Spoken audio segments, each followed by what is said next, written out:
Good morning. Good morning. Good morning. I guess it's still morning. Almost afternoon.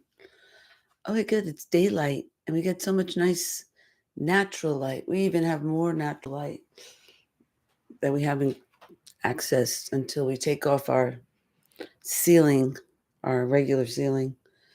And there's another skylight above me. I don't know how that will work, but hopefully it'll be good. And let's see, I guess I was doing my exercise. So hey Google, turn on the um, treadmill.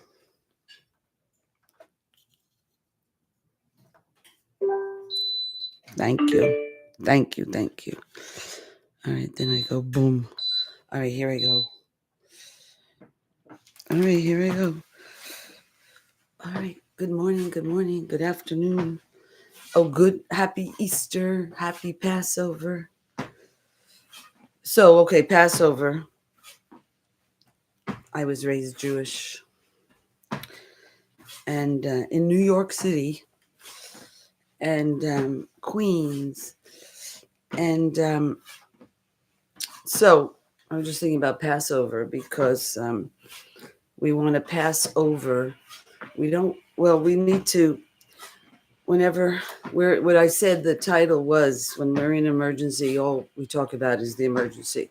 So I'm getting over any emotional things about my husband or my daughter or anybody else, and just thinking about our emergency as we're supposed to. As I said, that was the problem with the Koenig versus Koenig in Hawaii, is that they weren't talking about our emergency. And so, in that case with the husband trying to kill the wife. Anyway, what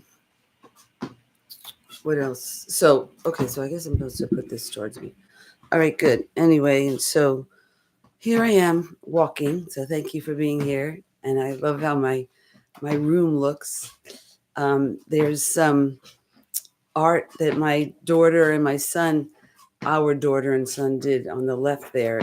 We went to a ceramics, Sophia's 13th birthday or something. We went to a place in Willow Glen, Petroglyph or something, where they do ceramics, and that's on the left. Marshall made a snake, and Sophia made a cat.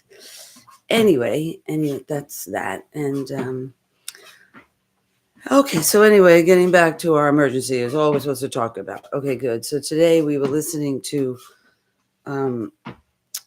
Paul Beckwith and Peter Carter, and I forget the name of the the um, the program, but it's the our futures or something about our climate emergency, and they were using words like the planet is in a catastrophe.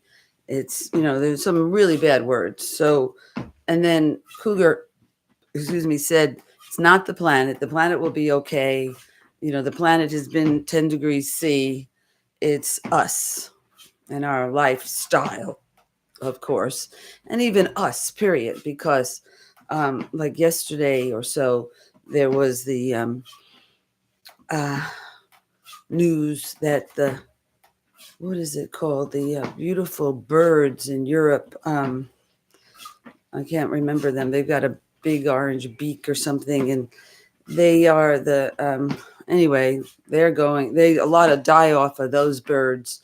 There was a mass die off in England, and puffins. They're the puffins. They're so cute. I homeschooled our kids, so we studied a lot about animals, and so I know a lot more about animals than I would have known if I just was a New York Jewish woman. And so puffins are so cute. And anyway, and so we studied a lot of animals, and it was so sad. It really made me sad to think about the puffins.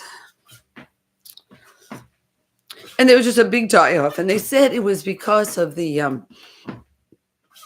the ocean was so wild, and they couldn't find their food. They visually find their food, and they couldn't find their food in the ocean. And I'm sure there's a lack of food in the ocean too. And then what was the other thing? The whole thing with the whales are going extinct. This is like a spring whale or something, rice whale. I forget the name of the whale, but they're going extinct, and they're not putting them on the emergency list, because of the Trump administration. They want those boats to go fast, and they were supposed to go slow, and that would have helped them get away from the boats. But anyway, so, and then what Cougar says is that, it's not just if the puffins are going and the whales are going, then we're going too. So we're going. And that was what he said, that, when they were talking about how bad things are, the Earth system imbalance is like, in the last 14 years, it's like doubled or tripled. I don't know. It was bad. It was the Earth system balance was bad in the last 14 years. That's 2014, or I don't know. Let's see, 26 minus 14, whatever that is. Anyway, 10 years, 2010. So anyway, 2012. So, that's us. That's us. And so, and that was the thing that, they talk about on that program, Finding Futures, or whatever it was called, with Paul Beckwith, Peter Carter, and then there's a narrator guy. And they were saying, what were they saying? Oh, well, you have to protest your government. And Cougar would say, well, what are you going to ask your government to do? And so he says, are we going to ask them to turn off the fossil fuels? And then Cougar says, well, we're going to die. We're going to die if they turn off the fossil fuels. And I say, don't say that. That's not true. And then I say, we can reduce our fossil fuels, and, we don't have to drive. We don't have to fly. We can be vegan.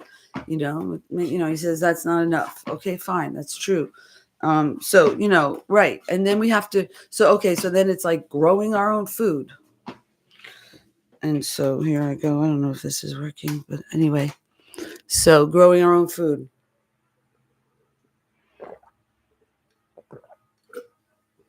We have to be on a war footing about that, because, like Cougar says, he says, well, why do we grow our own food? Just to have food. So this morning I was out in my garden, and I picked my escarole. I love that escarole. It's so sweet. It's like so easy to pick, and it grows like on a stalk, and it's like lettuce, but it's the best. And it's really thin, and it is like a lettuce. But the best part is it keeps coming back, and it's a volunteer. My favorite gardening technique is letting things go to seed, so that we get a lot of seeds, and I just get a lot of escarole around the whole garden. And so that's been good. And even when I plant my seeds, because I use compost, and my compost isn't hot enough to destroy all the seeds. I have two composts. I have a hot well, it's relatively hot, where I just cover it with leaves and turn it. And that's my hot compost. And then I have my vermicompost, which is my worm compost. But whatever it is, even when I plant seeds for, crops that I want to grow, I always get volunteers. So I get the escarole comes up and things like that. Anyway, so I replanted a lot of those, because the real plant died. And that was my asparagus I was trying to grow from seed. So I think I'm just going to go ahead and buy some more. They're expensive. And I don't feel like I have a lot of asparagus. So, and I was supposed to have it. This is the spring when the asparagus comes up. But I really need to empty one of my beds that has a lot of weeds. And I'm thinking that I'm going to just have to have asparagus, period, and not have anything else in the bed. So I just know that's where the asparagus is, and that's it. That's it. All right, fine. It's kind of painful, but didn't work the other way. Anyway, we'll see. They say that there is some companion planting you can do with asparagus. So I'll see, but I have to really label it really good. This is an asparagus bed. So I'm going to buy some really nice little metal, what do they call them? Metal labels that will stick in the ground. Anyway, so what else? Here, I'm just going to do this. Well, so getting back to our emergency, that was what it was is that it was going ahead and saying about growing food in an emergency mode and talking to my neighbors. So it was like, okay, I was thinking, well, telling them that the world is going to crap. And, it's, the thing is with our poly crisis with Iran and the lack of oil and the closing of the Strait of Hormuz and how that's going to impact us with our gas. And it's going to be hard, and it should be. And so it's like, I'm really glad about that. Close the Strait of Hormuz. And isn't that interesting? They always would say, Cougar, oh, wait, I realized I didn't do something. Cougar would always say, when they shut it off, well, now and I was like, who's going to shut it off? And now it's getting shut off. So here, I need to close this little lock on the side. Oh, let me see. Why doesn't it close? I don't know. It's like, it's not in the right position. It's supposed to close. Okay, good. I had to move it in a little bit. And now it's locked in place, so it doesn't move. That's good. All right, good. Here we go. All right, good. Thank you. So anyway, I love the lighting. It doesn't need any artificial lighting. I don't know why. It's just the windows. That's nice. Anyway, it's a sunny day and it's hot too. It's supposed to be hot today in San Jose. So anyway, that was the end of the puffins. And like Cougar says, it's the end of us. All right. So many of them died. And the oceans are dying. And then what does Cougar say? When the oceans die, then we can't even live by the ocean because of the sulfuric acid or something that it creates. The dead life in the ocean creates a bad chemical reaction. It's like, that smells like rotten eggs, whatever that is. Hey, Google, what is the rotten egg smell that happens when everything dies in the ocean? What would be the smell that would be very toxic to humans? The rotten egg smell you're referring to is hydrogen sulfide gas, or H2S. It's produced by decaying organic matter in low oxygen environments, like when a lot of things die in the ocean or in sewers. While you can usually smell hydrogen sulfide at very low levels, which typically aren't harmful, it becomes very toxic to humans at high concentrations. At extreme levels, it can cause loss of smell, nausea, difficulty breathing, loss of consciousness, and even death. People with asthma, young children, and the elderly are more likely to have health impacts from it. If you smell a strong rotten egg odor, it's best to reduce your exposure by limiting outdoor activity and keeping windows closed. Hydrogen sulfide. Hey Google, repeat. Hey Google, repeat.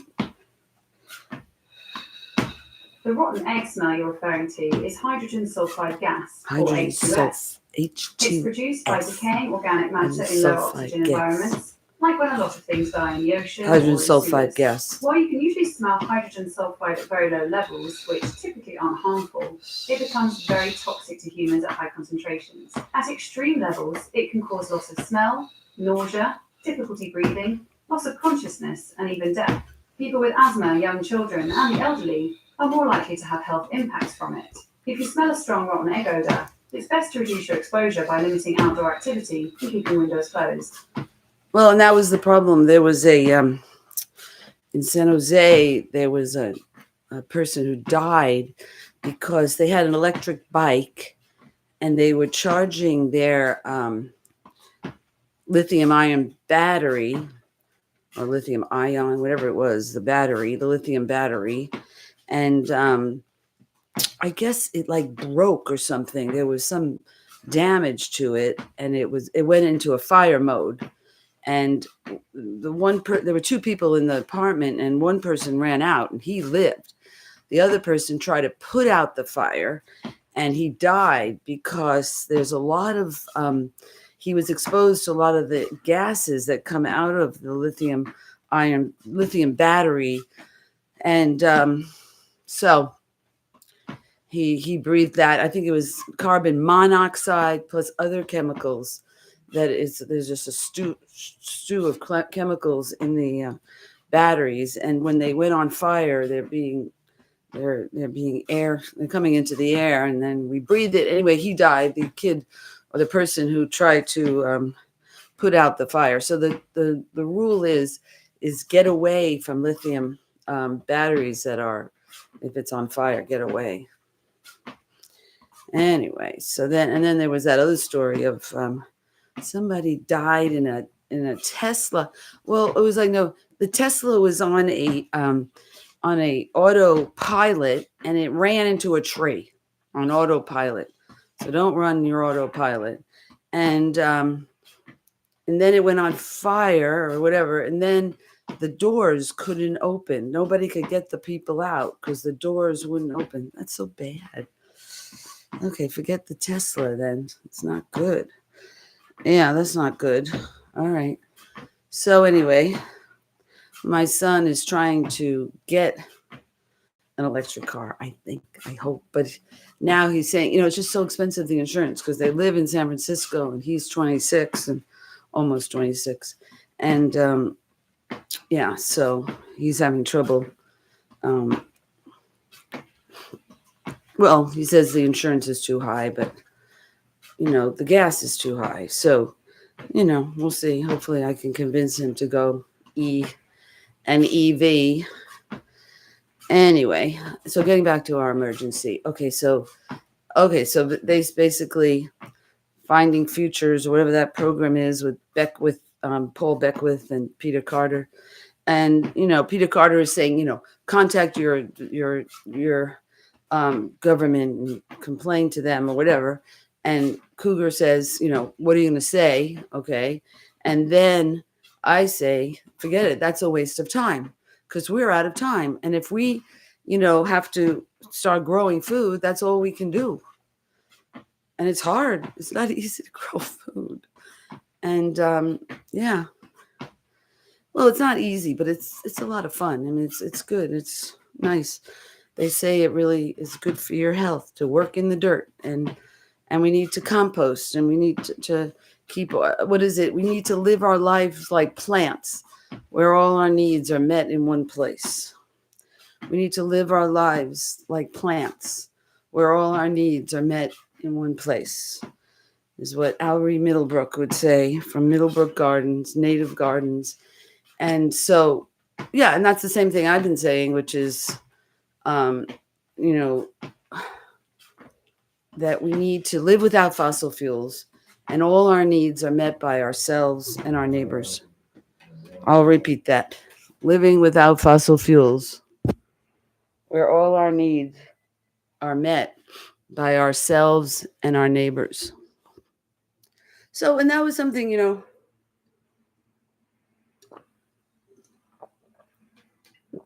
I was listening to Rupert Reed in the Climate Majority, and they had another report came out, and there's a couple of other people that were talking, and the one woman was talking about like imagining another way, imagining another world, and that's what we need to do, is imagine another world, so it doesn't look like what did I used to say? It was like the air apocalypse and the noise on Armageddon. I don't remember what I say, but anyway, so even it was 100 Days, an End of Civilization novel with all the fossil fuel things. I mean, we've made such an ugly world, and now we're losing our beautiful puffins and our beautiful whales and our beautiful bees and humans, and so that's what's happening. And so, okay, so everything is gonna end, and so now we have to envision a new way, and it's like, so we have to envision a new way and talk about it. So like I said, so people have it in their minds to do something different. And so that there is an alternative way, that it is a more beautiful way. It's like even going and knocking on my neighbor's doors. And then I give them Cougar's book. It was 100 days. Because like he says it's a manual for living without fossil fuels. And so, and that's what we have to do. I mean, look, and now it's like, that's what's happening. So it's like, it's so great. No, I shouldn't say great, because it's, but it is. It's like I say, that it could be a renaissance. It could be a new day, a new renaissance for our species, that we're more connected with each other, and we're not all just running off to our jobs, and that our job is to help each other survive.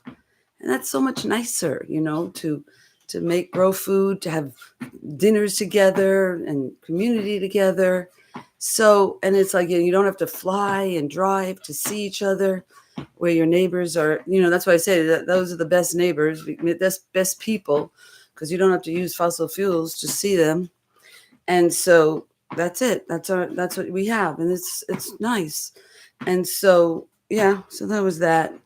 And I was thinking about Rod Diridon. Rod Diridon Sr. died. And he was a great guy. Yeah, he was a great guy.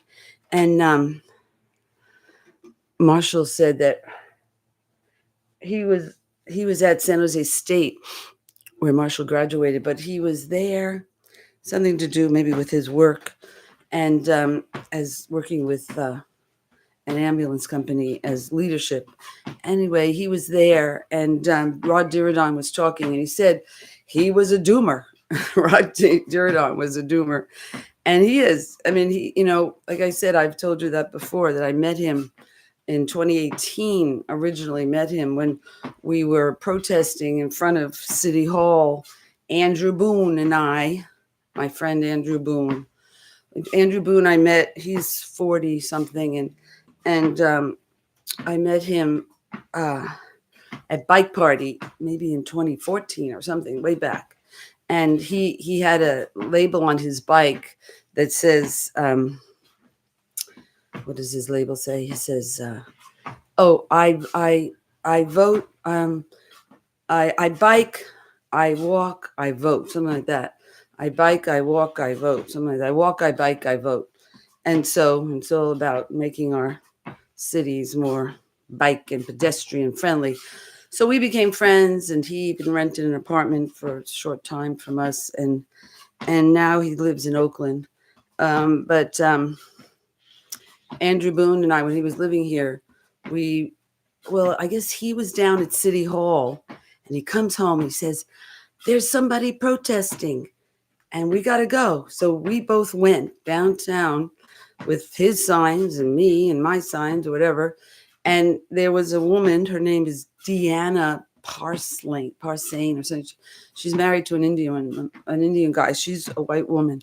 And she had a big sign, and she was the first one there with her big sign that said, outside City Hall in San Jose, that we had 12 years in 2018. That was the IPCC report on climate change.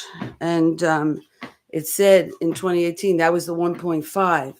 And that was where, they were saying prior to that, we could have 2. We have to go to 2.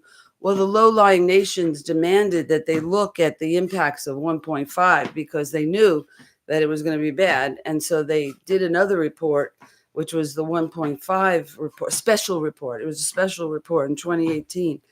And it showed that, in order to stay at 1.5, we had to reduce by 30%, not 30, almost 50% by 2050. No, 2030, 12 years. We had 12 years, 2030, to reduce by almost 50% is what the report said, in order to stay at 1.5. And Cougar would interpret 50% reduction as no driving, no flying, no movement of goods, no jobs, and no money. That's what he said in back then. And And he says once you go to 50% reduction, you immediately go to 100%. So that's the formula.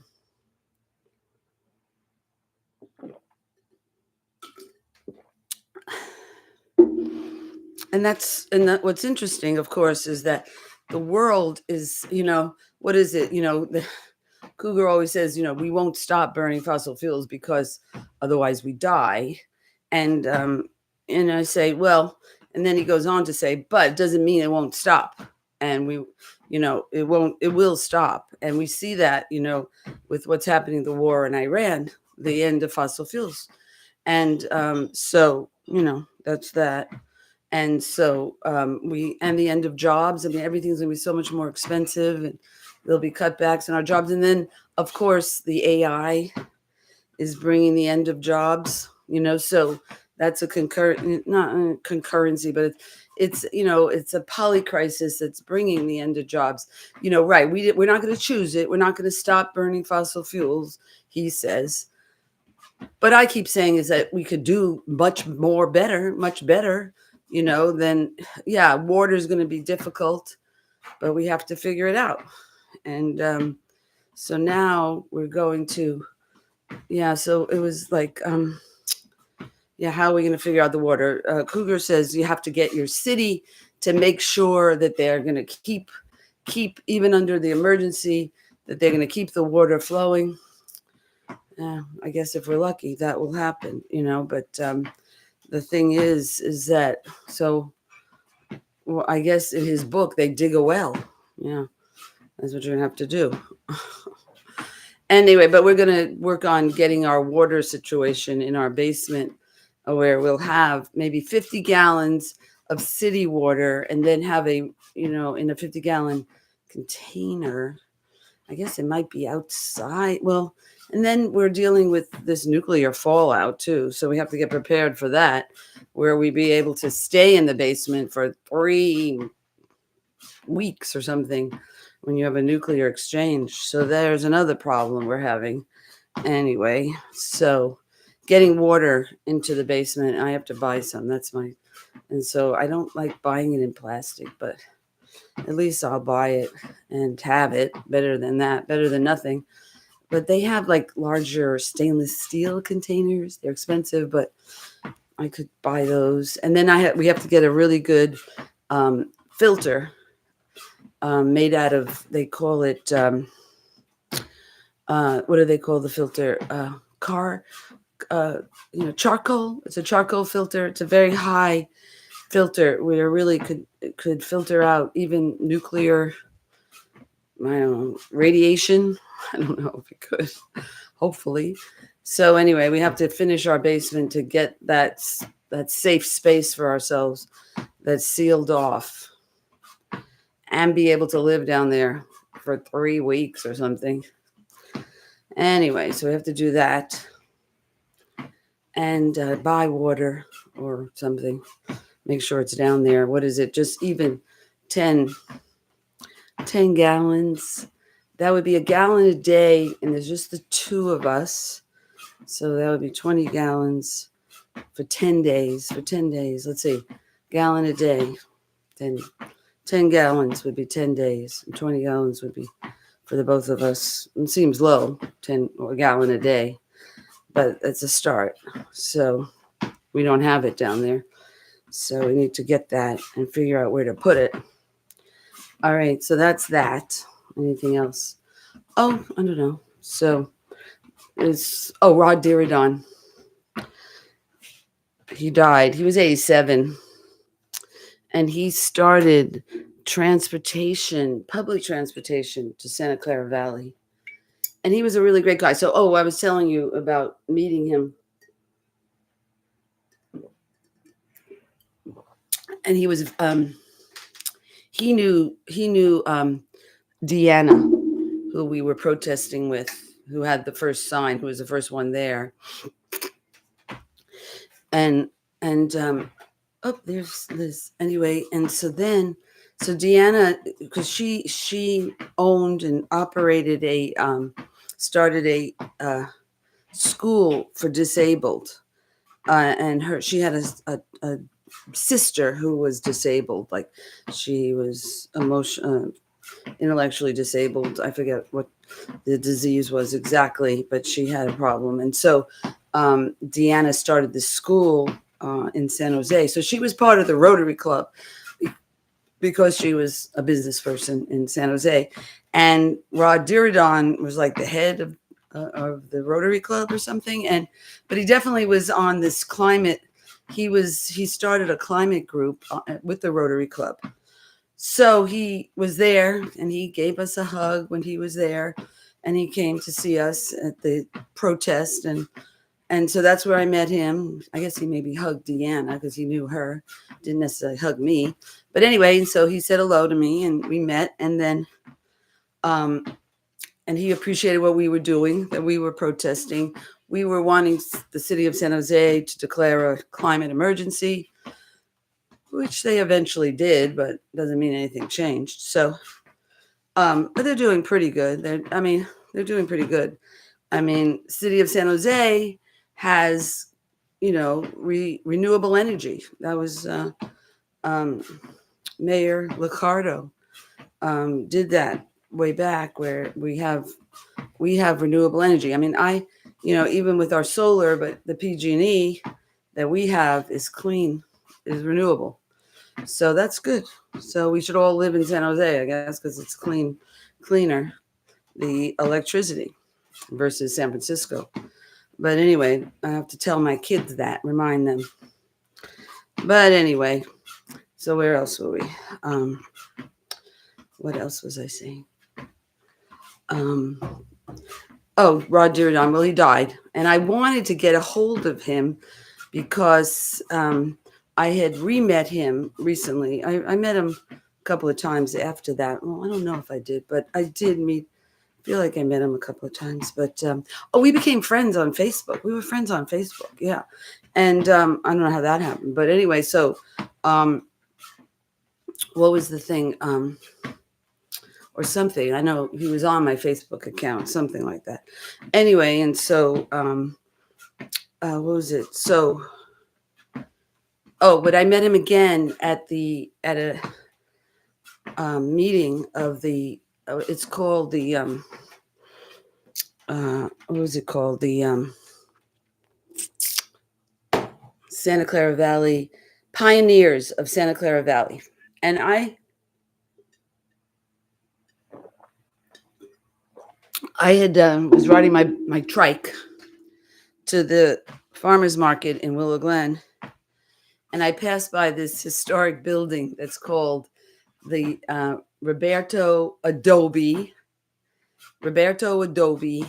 and the Sonol House, the Roberto Adobe and the Sonol House. And they had a sign open, that they had a tour. And there were two people sitting outside, a man and a younger woman, and they waved me in. And so I went in and spoke to that young woman. She gave me the tour. And, I wanted to leave that out. Okay, that's fine. Anyway, and so, then, what was the story? So she was, it was all about Roberto and the land that he sold for $500 debt to Sonol. And anyway, and so basically, what was I saying? That, so they were doing native gardens, and they were doing she was really she wanted to plant a native garden, and she did at the Roberto Adobe Sonol House. And she invited me the next time I saw her to her and her boyfriend, to this event where they were having an event about their native garden. And she was doing a lot of milkweed for the monarch butterfly and things like that, native plantings of the milkweed. And so I went to that event because I was thinking, well, I could talk to the people there about how we need to make San Jose a food garden again and keep fossil fuels in the ground. So I went to that meeting and met the president of he was the president of the, what is it called? The Pioneers of Santa Clara County. It's just a nonprofit. And so he was there, and I was telling him about my vision about that we need to live without fossil fuels and make San Jose a food garden again. And so he liked that. And he's saying that he wanted to talk to Rod Diridon. Turns out Rod Diridon is on their board. So then I ran into Rod Diridon that day, told him I wanted to get together with him, but him and his wife, Gloria Duffy, I guess I can talk to Gloria. She's like a PhD in something. But anyway, his wife, Gloria, and that Rod had just fallen and hurt himself. So he had to go home.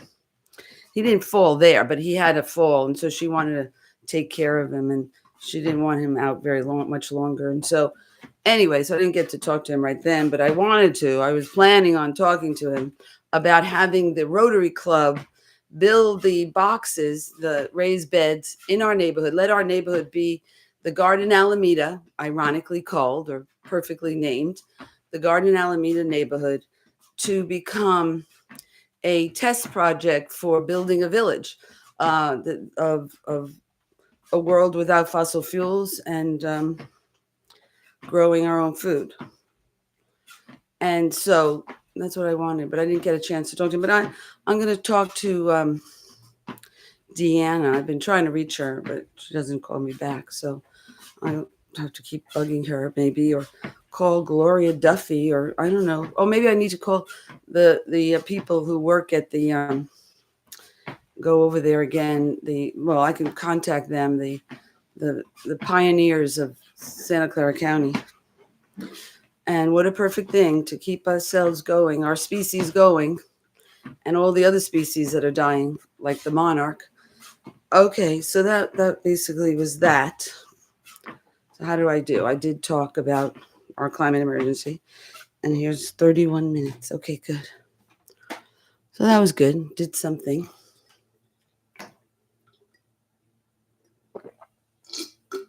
I think I'm done.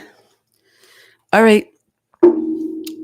So don't forget to subscribe, like, buy me a coffee, buy Cougar's book. It was 100 Days, an End of Civilization novel. And it is, like he says, it's a, what does he say? He says it's a manual of how to survive without fossil fuels. Good. We need that. Okay. All right. You take care. I saying goodbye. Let's see what I do. Oh, I take my mouse and I say goodbye. What do I do? Edit? No, I don't edit. I do end stream. The stream will stop immediately and you will no longer be live. Okay.